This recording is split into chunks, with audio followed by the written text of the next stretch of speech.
front of me is VIVO iQOO Neo 7, and today I would like to show you how you can open apps in pop-up view.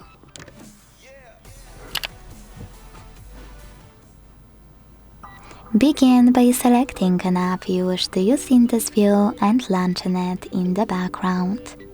Then click on the icon of it at the top. Select small window and enjoy using your app in this little window. To move it around, hold this blue line at the top and drag it. To scale it, hold one of its bottom corners and drag it as well. To use your app in full screen view, click on this icon at the top left corner. To turn it into a bubble, click on this one of a line, also at the top left corner. Then to access it, tap on the bubble. To close your window completely, select this X at the top right one.